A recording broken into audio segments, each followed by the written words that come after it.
दोस्तों अभी आपने जो वीडियो में देखा इससे पहले आपने कभी नहीं देखा होगा। हमारे हाई कोर्ट में एक वकील गुस्से में आकर जज को ही गाली दे देता है। दरअसल होता क्या है कि हमारे लोग अभी काफ़ी फ्रस्ट्रेशन हैं, काफ़ी परेशान हो चुके हैं इस करप्ट सिस्टम से और इस करप्ट सरकार से। लोग काफ़ी परेशान हैं और गुस्से में हैं। हमारे हाई कोर्ट में अभी लगभग 93,000 केसेस पेंडिंग है और लोअर कोर्ट में 1,08,00,000 से भी ज़्यादा केसेस पेंडिंग है, जो कि 30 साल से ज़्यादा हो गए वो केस को चले हुए। यानी अगर आप अभी भी केस करते हो कोर्ट पर तो आपका नंबर आते आते आप बूढ़े हो चुके होंगे या आपकी मौत हो चुकी होगी। ये हमारे देश की हाल। रेपिस्ट पैरोल में बाहर आ जाते हैं और साइंटिस्ट धरने पर बैठे रहते हैं।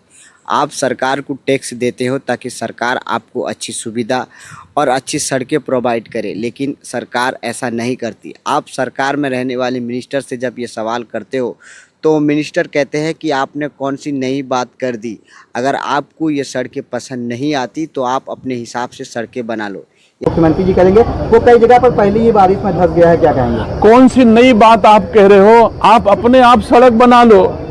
अगर सड़क बनती लो, यानी इनके हिसाब से सड़क में गड्ढे होना और पुल टूटना ये कोई नई बात नहीं है। अगर आपको परेशानी हो रही है तो आप खुद ये सड़कें बना सकते हैं। आप सरकार को टैक्स देकर फिर से आप अपने पैसे से सड़कें बना सकते हो, ये कहना है इन मिनिस्टर्स का।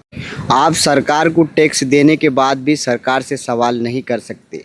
अगर आप सरकार से सवाल करोगे तो सरकार आपके घर में सीबीआई भेज देगी। शेखर सुमन एक शो चलाते हैं जिसका नाम होता है शेखर टुनाइट। जब ये शो नया शुरू हुआ तो सबसे पहले इसमें नितिन गडकरी और अमृता फडणवीस आए। इन लोगों को लगा कि नया शो है तो हम जाकर सरकार की वाहवाही करेंगे और लोगों को और बेवकूफ़ बनाएंगे। लेकिन जैसे ही ये शो पुराना होता गया और उसके बाद शेखर सुमन ने जैसे ही सरकार और मीडिया की पोल खोलने लगी। बताइए, नॉर्वे नंबर 1 है प्रेस फ्रीडम इंडेक्स में। मैं तो कहता हूं सब झूठ है, सब बिग लाई। हमारा मीडिया जिंदा एक्टर्स को मार सकता है, युद्ध के समय पड़ोसी मुल्क के सीनियर लीडर को गिरफ्तार करवा सकता है, उसके बड़े शहरों पे कब्जा कर सकता है। सरकार के साथ कंधे से कंधा मिलाकर छोड़िए, जबान से जबान मिलाकर चल। इन दिनों अलग अलग पार्टियों के लोग अपनी पार्टी छोड़कर सिर्फ एक ही पार्टी में शामिल हो रहे हैं, बीजेपी। हम सोच रहे हैं अगर सबको अंततोगत्वा बीजेपी में ही आना है तो बीजेपी को फिर अपने कार्यालय के बाहर लिखवा देना चाहिए, the finest and the most trustworthy dry cleaner of our country.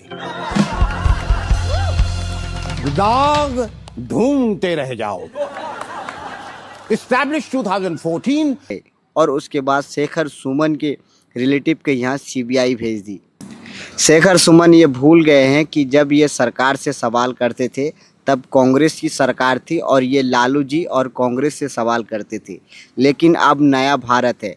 अगर आप यहाँ सरकार से सवाल करते हैं तो आपके घर कल ही सीबीआई आ जाएगी। मतलब आप सरकार से आप सवाल भी नहीं कर सकते। अगर आप सरकार से सवाल करोगे तो कल आपके घर सीबीआई आ जाए। पहले अगर आप सरकार के खिलाफ कोई बात करते थे तो सरकार और अंधभक्त गुस्सा हो जाते थे, लेकिन अब बाकायदा सीएम साहब गाली देने लगे हैं। उन जिनको कुत्ता नहीं पहुंचता वो आजकल सोशल मीडिया पर आकर सबको गाली देते हैं, मुख्यमंत्री को भी गाली देते हैं। ऐसे कुछ भाड़े के टट्टे इस मिसिंग लिंक के बारे में भी पैसा ले लेकर सोशल मीडिया पर लिख रहे थे। उनको भी कह देना चाहता हूं, अगर महाराष्ट्र का अपमान करोगे छोड़। पुणे मुंबई एक्सप्रेस जो कि 6,695 करोड़ की लागत में बना था, 2 महीने पहले वो अपनी पहली बारिश भी नहीं झेल पाया। भाई अगर इस तरह की घटना पहले होती थी तो सरकार और कॉन्ट्रैक्टर जिम्मेदार होते थे, लेकिन अब इसके जिम्मेदार भगवान हैं।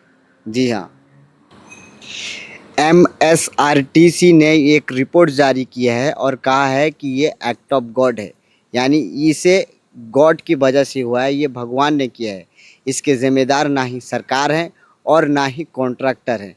और अब किसी ने भी इसके खिलाफ वीडियो बनाया या सरकार से सवाल की तो सीएम साहब आपको नहीं छोड़ेंगे।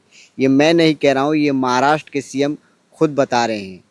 उनको कुत्ता नहीं पहुंचता वो आजकल सोशल मीडिया पर आकर सबको गाली देते हैं, मुख्यमंत्री को भी गाली देते हैं।